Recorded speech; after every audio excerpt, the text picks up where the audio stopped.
ہر رمضان میں 10 دن کا اعتکاف فرمایا کرتے تھے. فلما كان العام الذي قبض فيه اعتكف 20 يوما. اور جس سال آپ نے وصال فرمایا، آپ نے اس دار فانی کو چھوڑ کر آخرت کی منازل کی طرف کوچ فرمایا، آپ نے اس برس 20 دن کا اعتکاف فرمایا. اور شاعر کہتا ہے باندھ لو کمر عبادت کے لیے، اپنے دلوں کو قرآن کی تلاوت سے منور کرو، اپنے دلوں کو قرآن کی تلاوت سے منور کرو، اپنے اہل و عیال کو جہنم سے آزادی کے لیے آزاد کرواؤ، کہ مغفرت کا شجر لیلۃ القدر ہے. جو انسان اس قدر والی رات میں جہنم سے آزادی پا گیا، اس کے لیے جنت کا سرٹیفکیٹ عطا کر دیا جاتا ہے. اور اعتکاف نبی علیہ الصلوۃ والسلام فرمایا کرتے تھے. ساری زندگی آپ نے رمضان کا اعتکاف فرمایا، جب سے رمضان کے روزے فرض قرار پائیں. اور صحابہ کرام صحابیات کا بھی یہی معمول ہوا کرتا تھا. رمضان کے آخری عشرے میں اتنی محنت کرتے، اتنی تغدو کرتے، اپنے آپ کو تھکا دیا کرتے تھے. لیکن ہمارے ایام، ہماری لیال کیسی گزرتی ہیں؟ ہم تو شاپنگ میں مصروف ہو جاتے ہیں، عید کی تیاریوں میں، ہم اپنے لباس کو زیب و زینت سے آراستہ کرنے کی فکر میں ہوتے ہیں. ہمیں تو دنیاوی اعتبار سے زیب و زینت کی فکر لاحق ہو جاتی ہے کہ آگے عید آنے والی ہے. اور نبی علیہ الصلوۃ والسلام صحابہ کرام کا کیا معمول ہوا کرتا تھا. اور اعتکاف بیٹھنے کا مطلب کیا ہے؟ امام عطا خراسانی رحمہ اللہ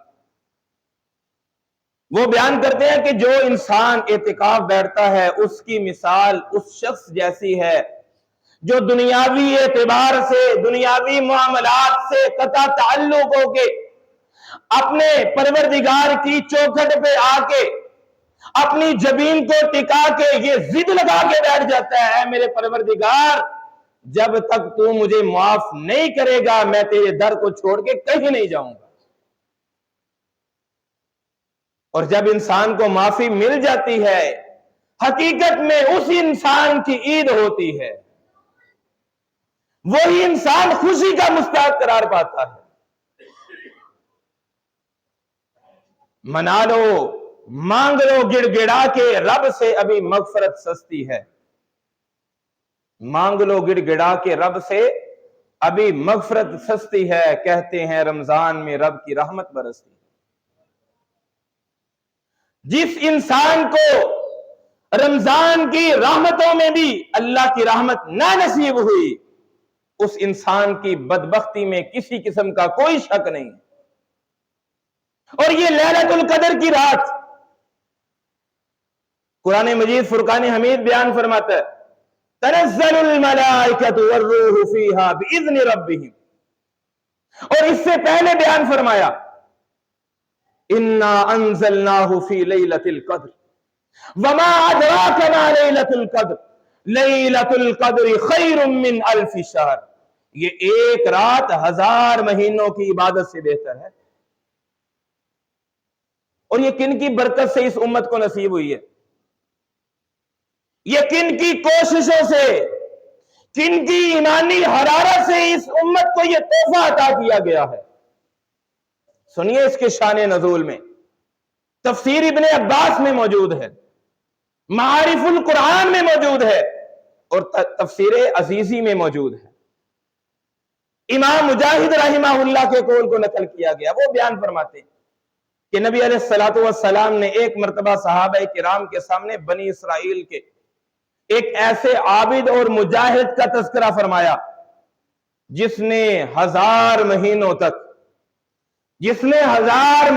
تک اللہ رب العزت کی عبادت کی تھی، راتوں کو قیام کیا اور دن کو میدان جہاد میں جہاد کیا تھا 1000 مہینوں تک، اور مسلسل اسی طرح اپنی زندگی کو بسر کیا تھا. اور بعض روایات میں حضرت شمعون کا یہ واقعہ تھا. بعد میں ذوالکفل یسع دیگر نام بھی روایات میں موجود ہیں کہ نبی علیہ الصلوۃ والسلام نے صحابہ کرام کے سامنے ان کے ایمان کو گرمانے کے لیے، ان کو جوش دلانے کے لیے، وہ تو وہ صحابہ کرام تھے جن کے بارے قرآن اعلان کرتا ہے والسابقون الاولون، یہ تو ہر نیکی کے کام میں سبقت لے جانے والے تھے۔ فَإِنْ آمَنُوا بِمِثْلِ، جن کے ایمان کی گارنٹی خود پروردگار عالم اس کائنات کے سامنے بیان کرتا ہے۔ أُولَئِكَ الَّذِينَ امْتَحَنَ اللَّهُ قُلُوبَهُمْ لِلتَّقْوَى، جن کے دلوں کا امتحان خود عرش والے پروردگار نے لیا تھا اور وہ کامیابی کے سرٹیفکیٹ سے سرفراز ہوئے۔ صحابہ کرام کے سامنے جب نبی علیہ الصلوۃ والسلام نے یہ واقعہ بیان فرمایا تو وہ اپنی عمروں اور بنی اسرائیل کے لوگوں کی عمروں کے درمیان تقابل کرنے لگے، فرق محسوس کرنے لگے، اور تعسف کے آثار ان کی پیشانی میں نمایاں ہونے لگے، اور شکوہ کنا ہوئے، اے ہمارے سرتاج، اے ہمارے آقا، ہماری عمریں تو بہت کم ہیں، یہ 60 70 80 برس کی عمر، ہم کیسے اس اعزاز کو پہنچ سکتے ہیں؟ ہم اتنی لمبی عبادت کیسے کر سکتے ہیں؟ اس کا مطلب ہے بنی اسرائیل والے ہم سے ہمیشہ ہی آگے رہیں گے، قیامت کے دن ان کو درجات کی بلندی ہم سے زیادہ ملے گی، وہ جنت میں زیادہ ہم سے بڑھ کے نعمتوں کے حقدار ہوں گے، ان کی عبادت زیادہ ہے، ان کی ریاضت زیادہ ہے، انہوں نے محنت زیادہ کی ہے، انہوں نے اللہ کی عبادت زیادہ کی ہے۔ جب آخر الزمان پیغمبر جناب محمد الرسول اللہ صلی اللہ علیہ وسلم اس رؤوف الرحیم حریص علیکم بالمؤمنین، اس رؤوف الرحیم پیغمبر نے جب یہ صحابہ کرام کا دکھ سنا، پریشانی ملاحظہ فرمائی، تو اپنے پروردگار سے کال کی، فوراً اپنے پروردگار سے فریاد کی، اے اللہ میری امت کی عمریں تو بہت کم ہیں، ان کی عمریں تو بہت تھوڑی ہیں، یہ ان درجات کو کیسے پا سکتے ہیں، اس اعزاز کو کیسے پہنچ سکتے ہیں؟